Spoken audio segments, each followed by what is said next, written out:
It is 6:49. This is your morning in 8 minutes. A child is in critical condition this morning after shooting himself in the face. Well, this happened at a home on English Drive in Talbot early Wednesday morning. The child is at UT Medical Center right now. At first, Jefferson County Sheriff Jeff Coffey says the boy was in stable condition after surgery. Several hours later, he says things took a turn, asking the family needs prayers right now. We're working to learn how the child got the gun in the first place and if any charges will be filed. The Jefferson County Sheriff's Office is working to figure out what happened. And right now, the Jefferson County Sheriff's Office also searching for this armed bank robber. Take a look at the man on your screen. Officials say he robbed the Marathon Station on Highway 113 in White Pine late last night. If you know anything or if you've seen him, please call police immediately. And at least one person is recovering this morning after a scary crash on E Emory Road. Take a look at this. At least one person was trapped inside their car. First responders were able to rescue them from the wreckage. And new this morning, 3 suspects are behind bars facing drug charges after a traffic stop on I-40 near Asheville Highway. The Knox County Sheriff's Office says they found over 300 grams of a crystal-like substance in the car, along with counterfeit money and thousands of dollars in real cash. Noah Cox, Brianna Dover, and Tiffany Gibson face those charges today. And covering your health, the Knox County Health Department says active cases of COVID and hospitalizations continue to fall by 50%. UT Medical Center reports 19 patients hospitalized with COVID, down from 180 at the peak of the Omicron variant. That's the word from last night's Knox County Advisory Board of Health meeting. This was the last meeting for retiring Health Director Dr. Martha Buchanan.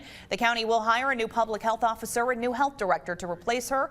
Meanwhile, Dr. Warren Sayer will serve as interim public health officer. And around the world this morning, Ukrainian President Volodymyr Zelensky will virtually address the NATO summit today. President Biden and other world leaders will be in attendance. A series of military and economic actions are expected today as the West pressures Russia to end the war. NATO announced it's doubling troop deployments in Eastern Europe. New sanctions against members of Russia's parliament are expected as well as a plan to reduce Europe's dependence on Russian energy. Yesterday, the U.S. formally accusing Russia's military of committing war crimes in part for attacking civilians. And you're taking a live look at our nation's capital this morning. Today marks the final day of confirmation hearings for Supreme Court nominee Ketanji Brown Jackson. Today you'll see a full slate of witnesses, including representatives of the American Bar Association. Jackson has been in the seat the past 2 days, answering questions from both Republicans and Democrats. A final vote for her nomination is expected sometime around Easter. And today you will see flags at half-staff starting through today through Sunday to honor Madeleine Albright. She died after a battle with cancer. Albright made history, becoming the first female Secretary of State under Bill Clinton's administration in 1996. She served as U.S. Ambassador to the United Nations before becoming the nation's top diplomat in his second term. Albright died yesterday at the age of 84. Another important recall for you this morning. Ford issuing a major recall because of brake fluid leaks. It includes F-150s from 2016 to 2018, Expeditions from 2016 to 2017, and Lincoln Navigators from 2016 to 2017. Ford says a loss of brake fluid could reduce brake pedal function and require greater effort and distance to stop. At least 4 low-speed accidents have happened because of this issue. If your car is impacted, dealers will fix it free of charge. And around East Tennessee, could a new stadium in downtown Knoxville now be delayed a year? Well, city leaders are hoping to have it finished by 2024, but they're waiting on contract deadlines for things like infrastructure, private development, and the Major League Baseball's approval of relocating the Smokies. The stadium planned for the old city to be delayed until maybe 2025. City officials are saying this is not a worst case scenario. Everything is on schedule right now. They're just planning ahead. WVLT proud to be your official station of the Vols. The Vols back on the practice field today, day 2 of spring ball. There'll be 13 more practices for the spring leading up to the all-Vol weekend. It's April 7th through the 10th.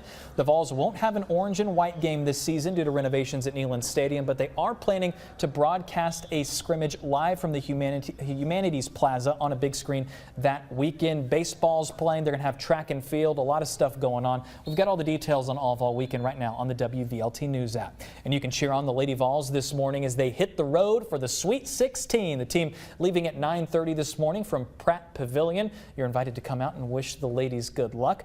Parking is available in the G10 garage. The Lady Vols taking on the #1 seed Louisville Cardinals Saturday at 4 o'clock on ESPN2. And before the big game, our sports team has you covered. Tomorrow night, it is the Big Orange Madness Special. We'll get you set for tip-off, including an exclusive interview with head coach Kelly Harper. It all starts at 7 o'clock tomorrow night. You can watch it over on WBXX, the CW Knoxville. Also happening today, thousands of people are expected to be in Knoxville this weekend to kick off the Big Ears Festival. The nonprofit festival brings 4 days of live bands, films, and art inside the Tennessee Theater. The event's sold out, but there are other free concerts that you can still enjoy all weekend long. We have all this information right now in the WVLT News app. And yes, we did say thousands of people, so you might want to avoid downtown if you don't want to get stuck in traffic if you're not going. But let's get a look at traffic this morning with Whitney Turner. Well, the good news is right now, no incidents slowing down your Thursday morning, but that volume is quickly building as you're traveling in and around downtown Knoxville. I want to give you a live look at the interstate this morning. This is 75 at Merchant Drive. You can see those brake lights starting. The good news is no congestion just yet. That will quickly change with the arrival of that morning rush. Right now, those interstates moving smoothly. 40 westbound moving 70 miles an hour. 75 southbound going 67 miles an hour. Alcoa Highway northbound moving 57 miles an hour. Your first alert forecast with Chief Meteorologist Heather Haley. 6:55 now. I want to just remind you, yes, it is a nice quiet morning. As we move forward the next couple of hours, temperatures keep cooling. We have a mostly clear sky. We're hanging out in the low 40s for the next couple of hours. But by tomorrow morning, we'll have clouds move in and then a few showers. Now, it does look a little more isolated throughout the day tomorrow in the valley with a few light rain showers, especially outlining the valley. That's just because we're going to have more clouds, some scattered showers, and then that mountaintop snowfall. So let's walk through how much is on the way. When I say light, I'm talking a few hundredths to a tenth. Some of these showers, you may not even know it's happening outside unless you step out there. So by the end of the day, a few hundredths in some spots, isolated, 1/10 of an inch from that rainfall, again, scattered out of the clouds that'll be moving in, and then hit the mountaintops where it's cold enough to fall as snow and stay as snow, especially on the tops of the Smokies, up several thousand feet. So right now, the chill in the air doesn't sound too bad. 39 currently Crossville, 43 in Knoxville, 41 Townsend to 40 in Middlesboro. If you're just getting out the door, though, that jacket is handy, especially with this chilly breeze, making 43 feel like 38. So in your forecast today, jacket now, but peel it off as we go through. At least we have a mostly sunny view with your high of 62, right at seasonable, although those winds are still kicking up, even more so after those clouds and showers. We've got that cooler air settling in, so I'll have more on that coming up on the CW. Don't pack the jacket away just yet. Oh, no, not this time of year. Yet. We got a couple months. Exactly. It is 6:56. We're headed to WBXX. Hope you have a good Thursday.